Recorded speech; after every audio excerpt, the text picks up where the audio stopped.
Millions of years ago, the land that is now the Serengeti was nothing more than an immense ancient plain, stretching endlessly across the primeval African continent.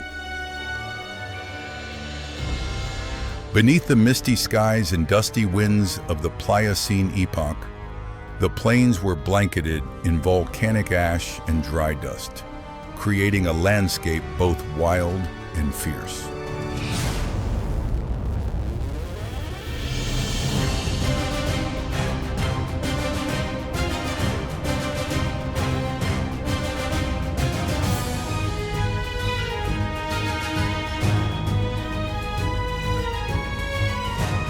It was here that one of nature's greatest journeys began to take shape, the first migrations of ancient herbivores.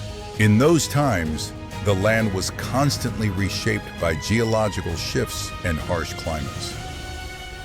Brief rains would revive the grasslands, only to vanish quickly, leaving cracked fields behind. This cycle of drought and brief abundance forced creatures to move, awakening the instinct for migration that would persist for millions of years. Around 2 million years ago, herds of Rusingoryx, ancestors of today's topi, began gathering alongside Equus, Stenonis, ancient horses and zebras, and herds of Gazella Praethomsoni, small prehistoric gazelles. Together, they formed the first ecosystem of the ancient African grasslands.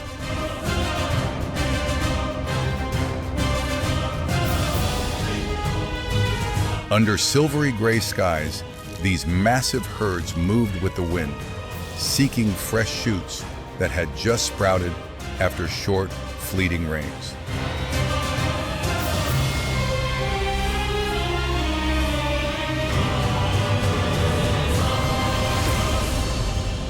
Modern geological studies show that this migration cycle emerged during the early Pleistocene, around 1.7 million years ago, when the lowlands of the Serengeti were still marshy depressions dotted with shallow lakes and low shrubs. From these beginnings, the rhythm of life, migrate, breed, survive, became the eternal pulse of the African plains.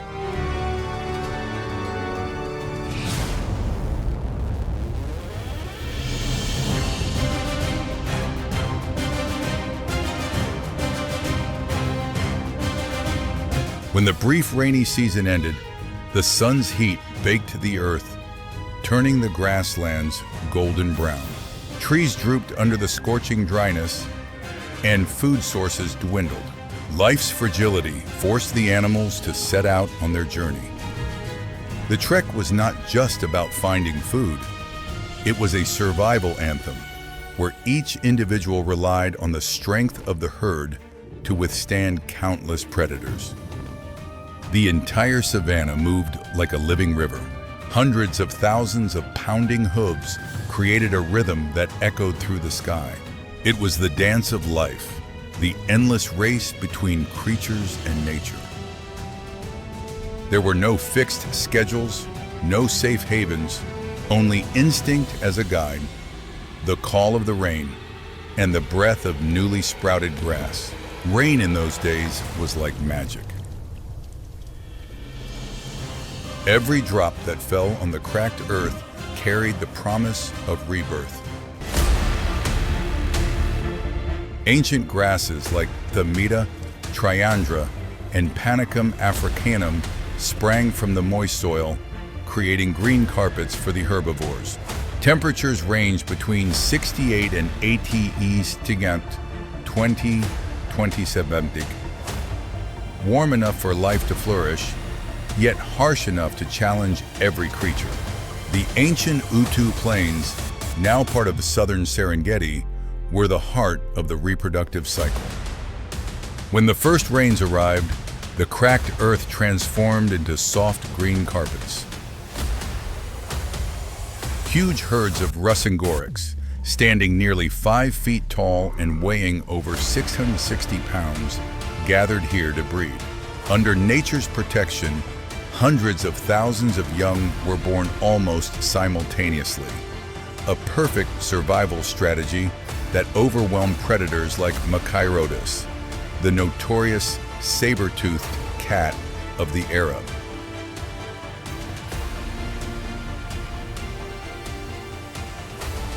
With every step, the flow of life continued. Utu was like a primeval arena where strength lay in numbers and cohesion was key to survival. The ancient migration not only marked the evolutionary history of herbivores, but also opened a magnificent chapter, the first movement of the Savannah Symphony, where life and time marched together across the primeval African grasslands.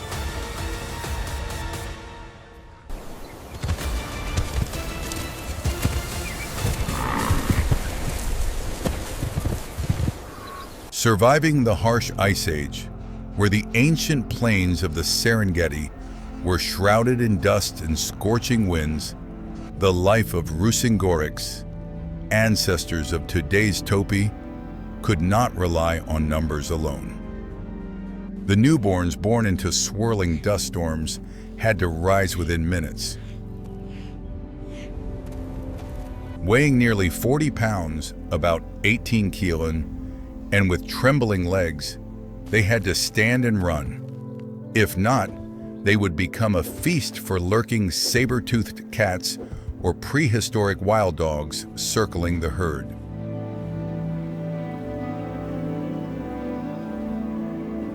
Thanks to their mother's nutrient-rich milk, the young grew rapidly.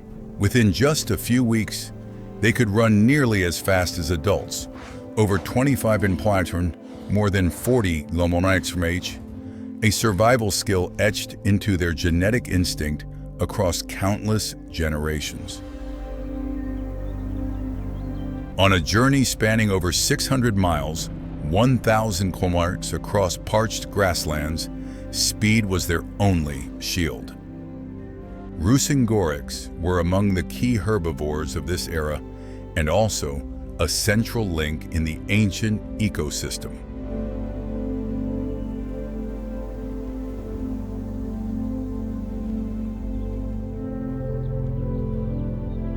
Facing fierce predators like Panthera leofossilis, the giant prehistoric lion, or Lycaon sequoiae, ancestors of the African wild dog, they developed remarkable defensive strategies.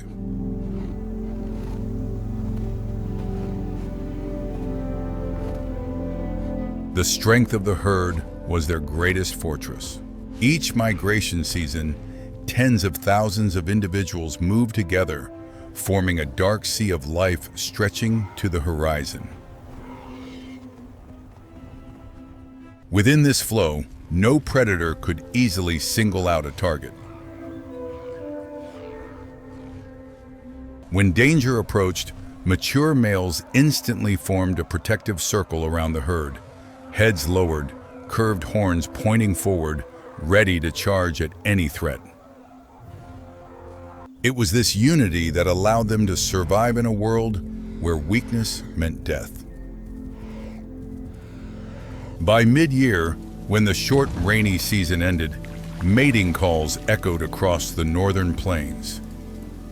The deep, resonant bellows of male Rusingoryx carried like ancient drums, reverberating across the windswept savannah.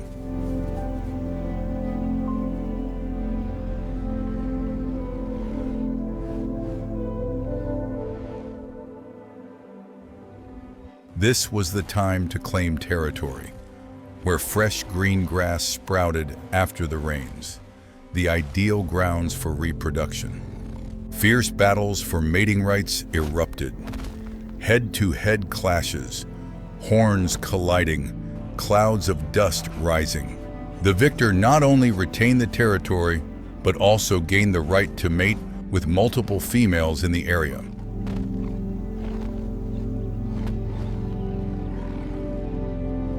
Yet nature was never easy.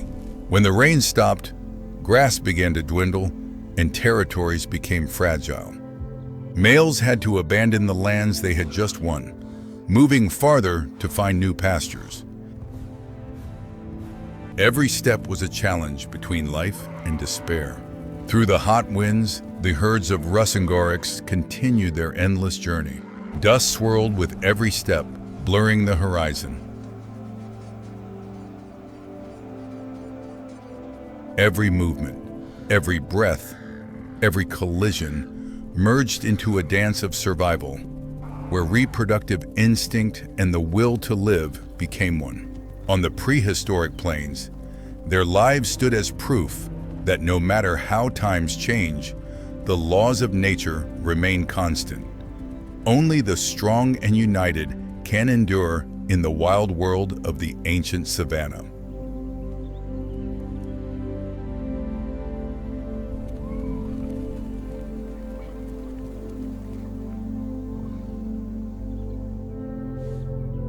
Alongside the migrating herds of Rusingoryx, Equus Stenonis, the ancient ancestors of today's zebras, also gathered in the ancient Utu region during the brief rainy season. Here, amidst lands revived after drought, they found fresh grass and cool water, essential elements for survival.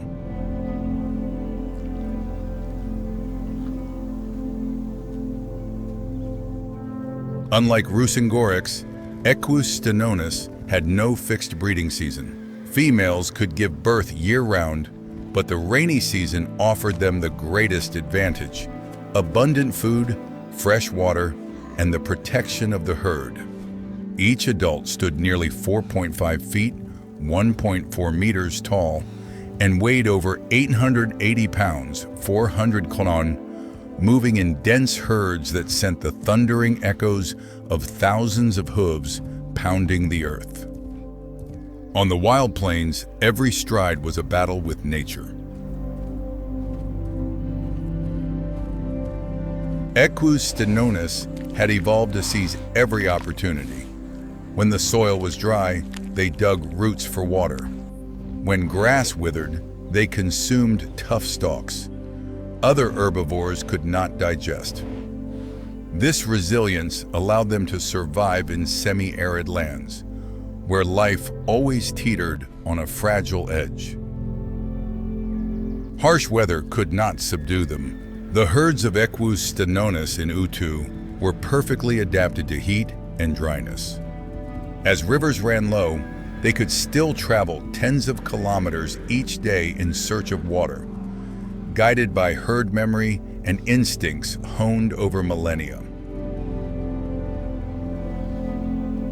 With strong teeth, they could chew even coarse, fiber-rich grasses that other herbivores could not process. Gestation lasted nearly a year, yet within just half an hour of birth, the newborn had to stand. Beneath the blazing sun, its small, trembling body was forced by instinct to join the herd immediately. Every second of hesitation could be fatal, as saber-toothed cats and ancient hyenas lurked in the surrounding grass.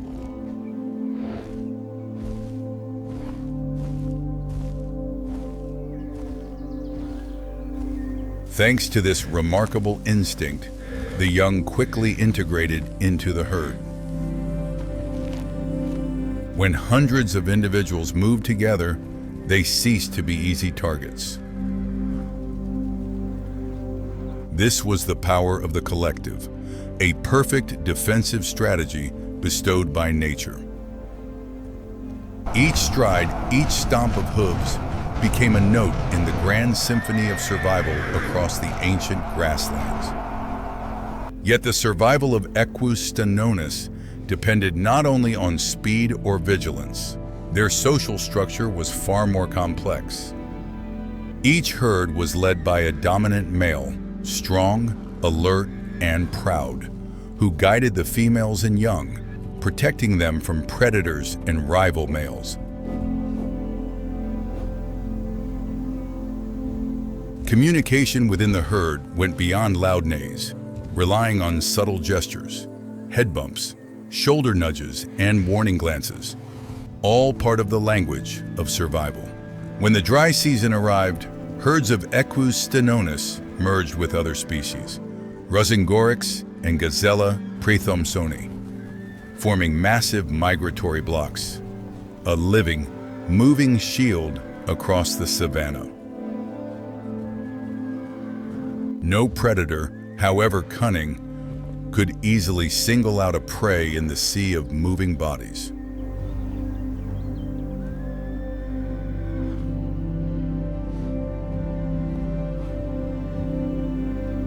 Thanks to this strategy, the survival rate of the young increased significantly.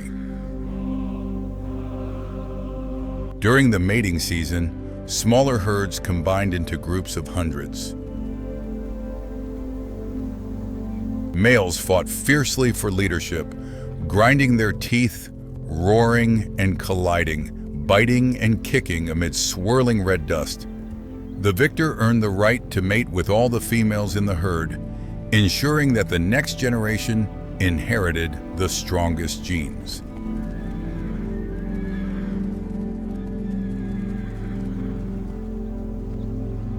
After the rainy season, the ancient Utu region, millions of years ago, transformed into vast green fields where fresh grass grew quickly and densely, rich in minerals and energy. This was paradise for Gazella Praethomsoni, the ancient ancestors of modern Thomson's gazelles, a small but incredibly agile herbivore surviving amid the predator-filled primeval grasslands. Unlike the larger antelopes of the time, Gazella Praethomsoni stood only about 60–70 centimeters tall and weighed 20 to 35 kilograms. Their slender bodies, long necks, and thin legs were built for speed. Their coats were light brown with gray tones, white underbellies, and a dark stripe running along the flank, a pattern refined through evolution. In the blazing sunlight of the prehistoric savannah, this coloring allowed them to blend seamlessly with the dusty ground and dry grass, a natural camouflage against predators like Stenonis pardinensis, the giant prehistoric cheetah, or the short-faced hyena Pachyrhocutta brevirostris. The breeding season for Gazella Praethomsoni usually followed the rains, when the grasslands were at their lushest. Gestation lasted only about 5 months, and females typically gave birth to a single fawn, weighing around 4 to 5 kilos. But in this perilous ancient world, survival was a race from the very first moment. Immediately after birth, the fawn did not follow its mother. Instead, it lay perfectly still in tall grass, its golden brown coat blending with the surroundings as if disappearing from sight.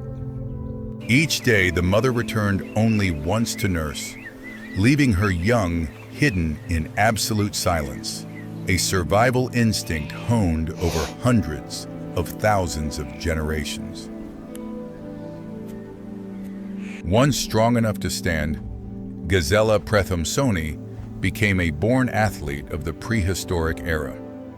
They could reach speeds of nearly 50 miles/hour, 80 km/h in short sprints. When threatened, they often started, springing high off all 4 legs, as a warning signal to the herd and a message to predators: "I see you."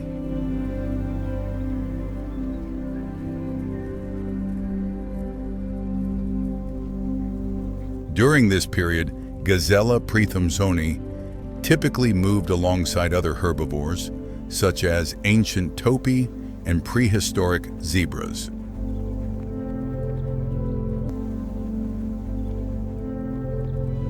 Due to their smaller size, they often followed larger herds, feeding on the newly sprouted grass left behind. This eat later, survive longer strategy conserved energy and helped them avoid most predator attacks. Unlike zebra herds with stable social structures, Gazella Praethomsoni lived in small, flexible groups, with males holding individual territories during the mating season. They marked areas with scent and dung, occasionally engaging in light contests by headbutting and circling, though injuries were rare. Males controlling the freshest grasslands attracted more females, ensuring the strongest genes were passed to the next generation. After the breeding season in early year, from April to May, the southern plains of the ancient Serengeti began to dry out. The rains had completely stopped, and the lush green carpets of grass had become nothing but a memory. The parched fields were trampled under the heavy footsteps of millions of Rusingoryx, Equus, Stenonis, and Gazella, Praethomsoni. This marked one of the most critical phases of the Prehistoric Great Migration. The southern grasslands, once a paradise, had turned into nutrient-poor lands, but farther north, green pastures still awaited.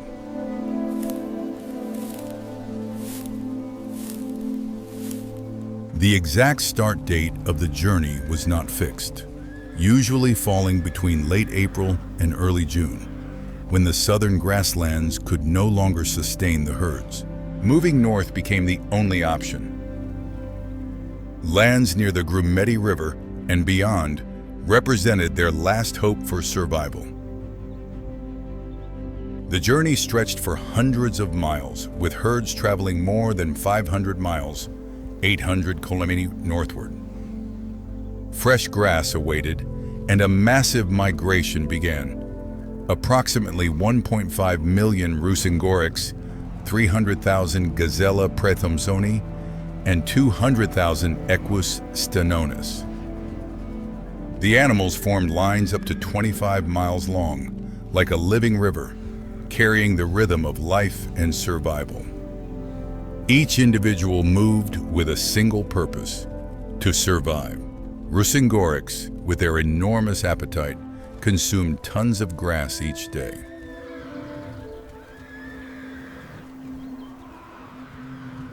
They had no choice but to push quickly northward, where grass and water were still plentiful. Modern ecological studies suggest that prehistoric herds could travel 6 to 9 miles, 10 to 15 kilometers per day, faster than at other stages of migration. This instinct to move was deeply ingrained, passed down through countless generations. As the southern and central grasslands were depleted, the herds had to reach new lands before the dry season fully set in. Decreasing rainfall also influenced their routes.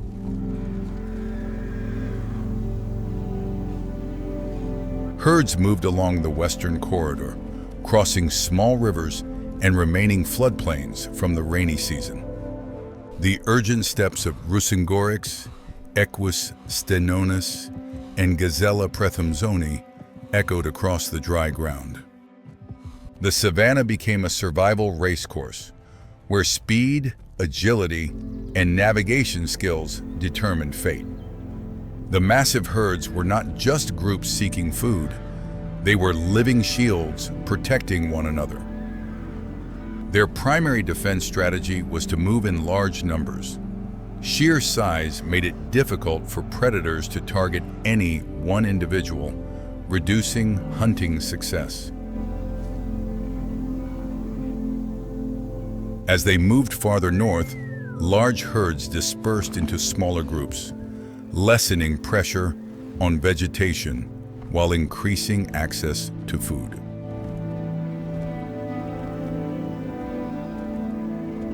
Each small herd became a fortress of survival along the 200-mile journey, where every step was a battle for life.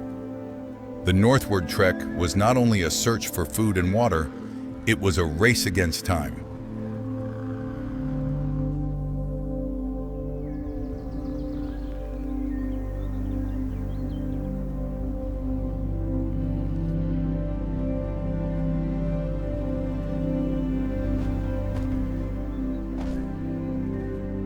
As the herds approached the Grumeti River, the migration became more perilous. Ancient predators intensified their activity, turning the area into a hotspot for hunting. Panthera leofossilis, prehistoric lions, and ancient cheetahs seized every opportunity to strike at herds exhausted from the long journey.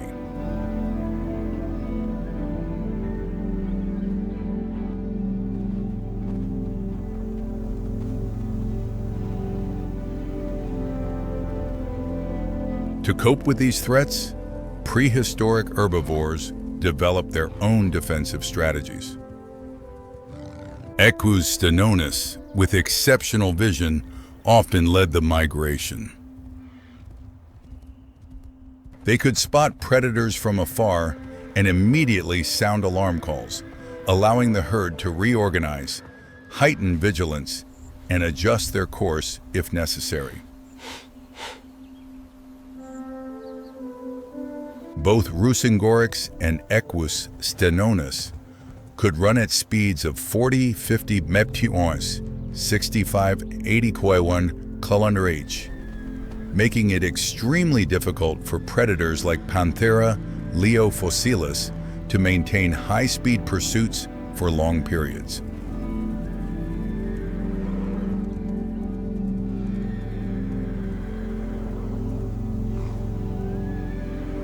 Rusingoryx, weighing around 500 pounds, possessed long, sharp horns. When threatened, they didn't just flee, they fought back, using their horns to strike predators. The prehistoric horse Equus Stenonis, weighing roughly 900 pounds, could defend itself with powerful kicks from its hind legs. A well-aimed kick could inflict serious injury on a predator. These animals often traveled in small groups, using kicks when danger arose, especially when surrounded. In thick grass and rugged terrain, tension escalated. On one side, patient predators lay in ambush. On the other, cautious herds moved step by step.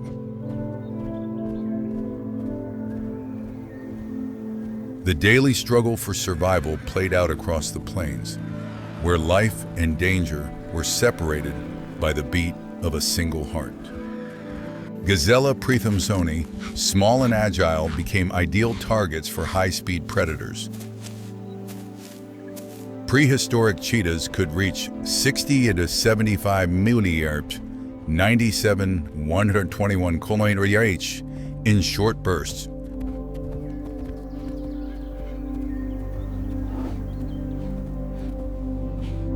However, these ancient gazelles didn't scatter blindly.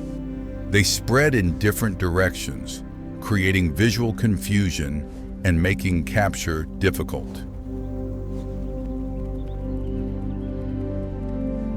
With speeds of 50-60 mph, 80 to 97 km/h, and sudden directional changes, zigzagging across the plains, they significantly reduced predators' chances of success. From May to June, Rusingoryx, Equus Stenonis, and Gazella Praethomsoni headed toward western Serengeti, where the Grumeti River cut across their migration path. This posed a major challenge, crossing dangerous waters. Predators lurked along the banks or beneath the surface, waiting for the moment herds would ford the river. The lush northern grasslands lay just across the river, but it was a boundary between life and peril.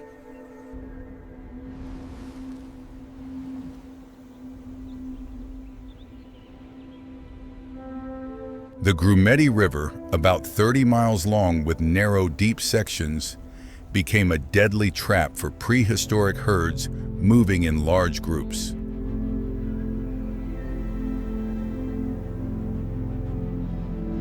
Beneath the water, ancient Crocodilus niloticus lay in wait. Averaging 16 to 20 feet in length with incredibly strong jaws, even a single moment of carelessness could drag a fully grown prehistoric horse into the murky depths. It wasn't just crocodiles. Prehistoric lions, hyenas, and cheetahs prowled along the banks.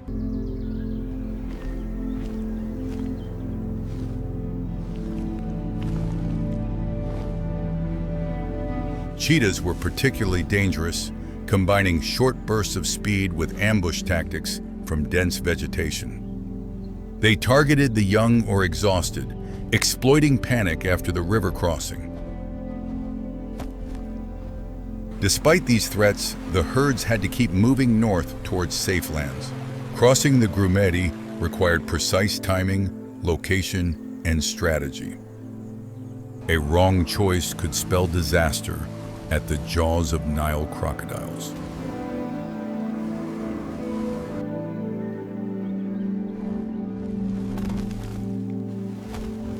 As rainfall decreased, river levels became unpredictable, adding further danger. The most crucial survival strategy was moving in large groups.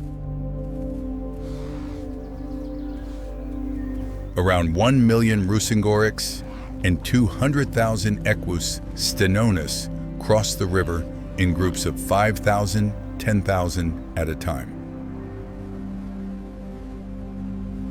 The strongest individuals led, probing the riverbed for safe passage. The large group protected one another, creating confusion for predators and increasing chances of survival. A particularly notable behavior was the hesitation of Rusingoryx before crossing. This pause could last hours or even days as the herd gathered, studied the water, and assessed signs of crocodiles.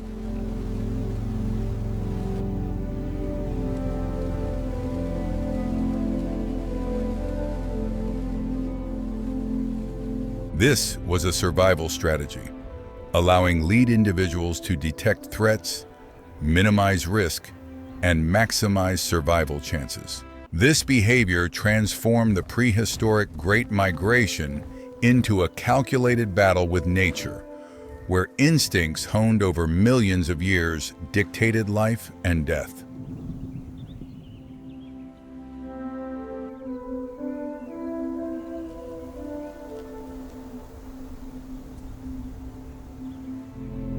From August to October, the northern Serengeti and the prehistoric Masai Mara, millions of years ago, became the epicenter of the prehistoric Great Migration.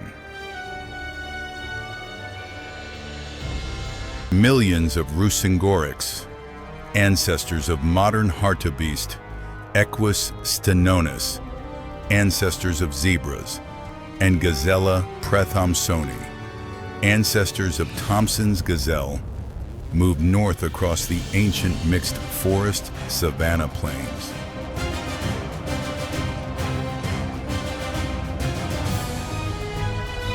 The herds faced the ancient Mara River, a wide, fast-flowing waterway presenting the most formidable challenge of their journey.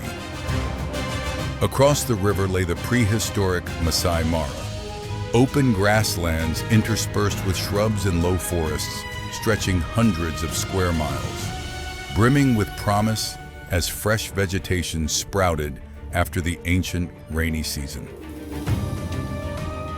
The ancient river surged, its murky waters concealing giant Pleistocene crocodiles, Crocodylus anthropophagus, ready to ambush.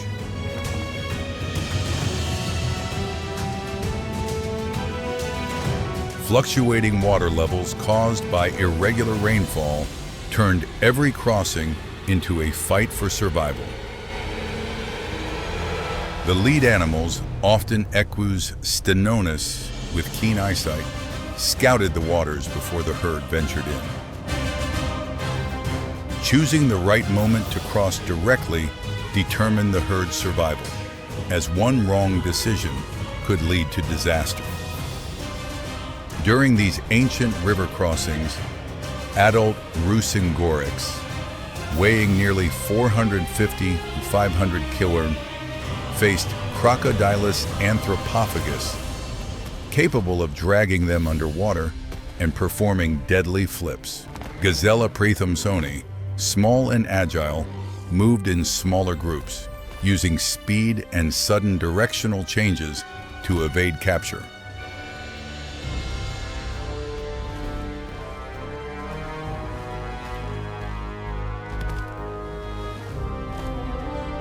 At the same time, Panthera leofossilis, ancestors of modern lions, and prehistoric hyenidae, exploited the herd's dispersion and exhaustion after the long journey to attack weaker individuals. This created a chaotic survival arena right at the riverbank. The prehistoric Masai Mara, covering roughly 580 square miles, was a natural extension of the northern Serengeti, featuring diverse landscapes, low grasslands, river valleys, shrub thickets, and low forests.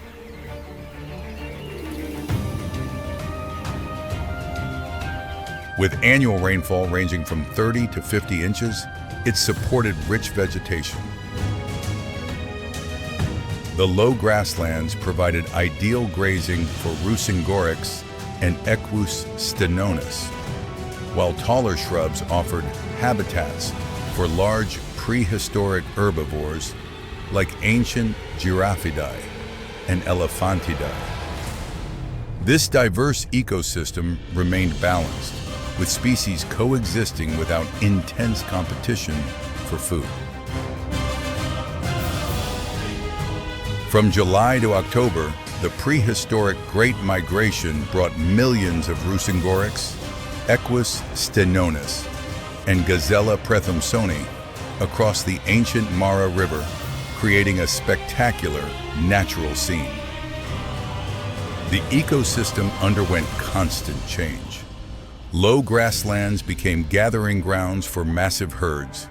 Seeds and nutrients were dispersed through feces, and vegetation growth was stimulated, benefiting other species.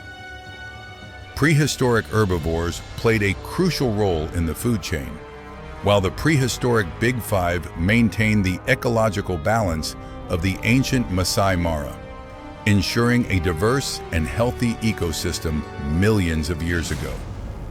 When November and December arrived, short rains began to fall over the ancient southern Serengeti, transforming parched grasslands into lush green meadows. This signals the migrating herds to leave the ancient Masai Mara and begin their journey back to ancient southern Tanzania. The prehistoric Great Migration enters its final stage, and the Serengeti Plains once again become the endpoint of a long and challenging journey. As the herds cross the ancient Mara River for the second time in the year, they face familiar challenges: swift currents, Crocodylus thorbjarnarsoni lurking beneath the water, and the chaos of the herd entering the river. Yet, the survivors, resilient and agile, continue their southward journey.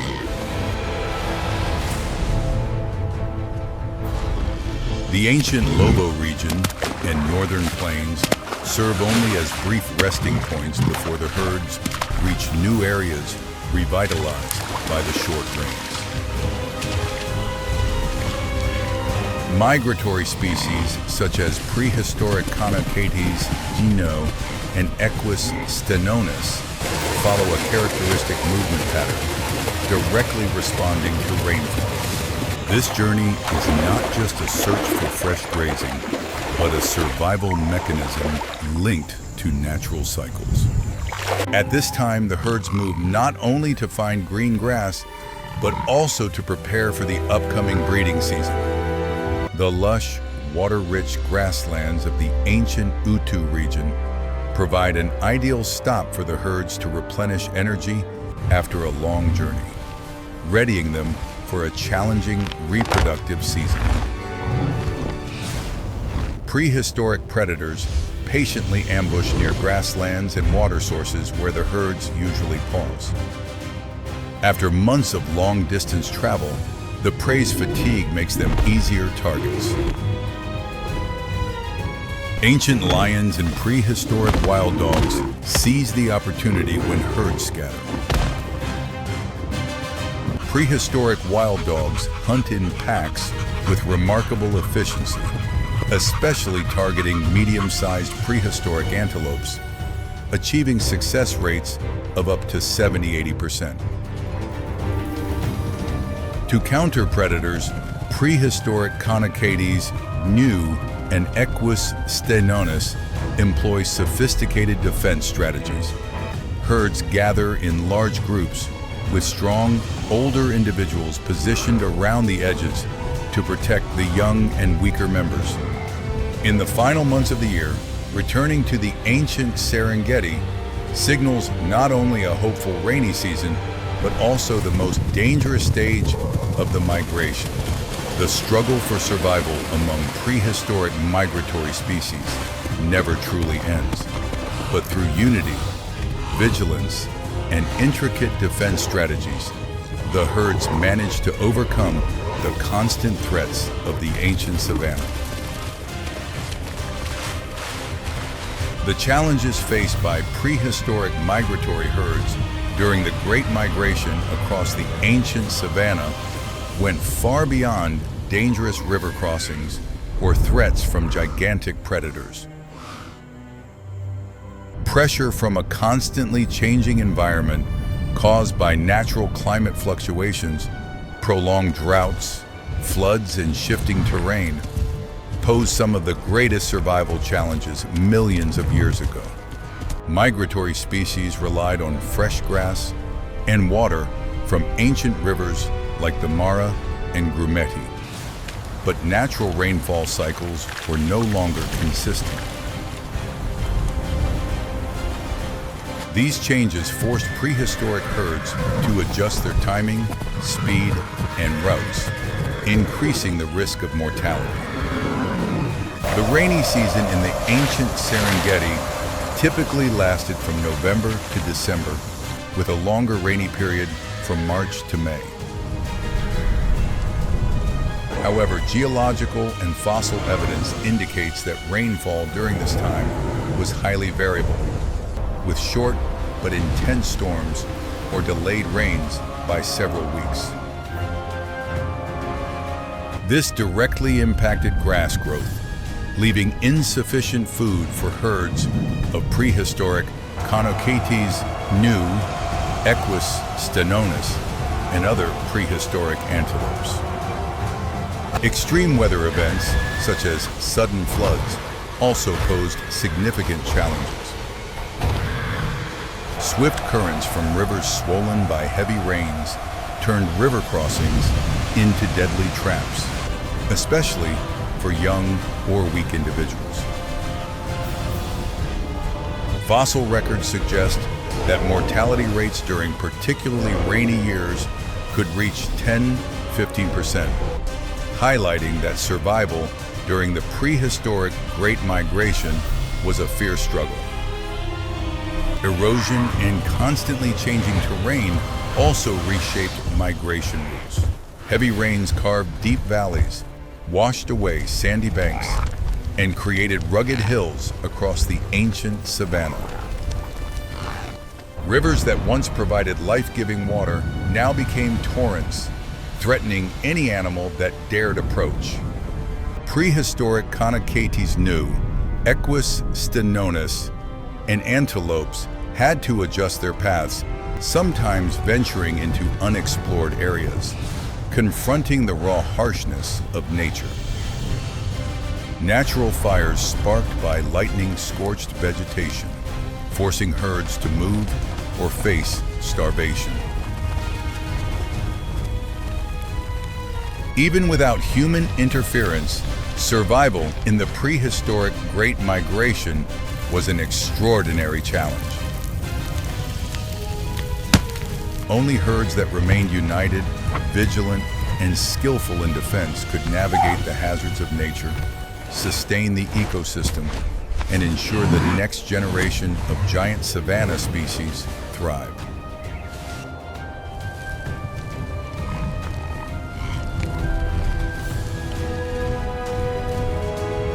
Have you ever imagined stepping onto the savanna millions of years ago, witnessing the endless migration of ancestral wildebeests, ancient zebras, and prehistoric antelopes, and the dramatic river crossings with giant prehistoric crocodiles? If so, share your thoughts, sketches, or recreations in the comments below. Your curiosity and creativity help raise awareness of the delicate ecological balance of prehistoric times, turning you into an ambassador exploring the Great Migration of the distant past. Don't forget to like, subscribe, and hit the notification bell so you can join us on more time-traveling journeys, where nature stories from millions of years ago are still waiting to be told.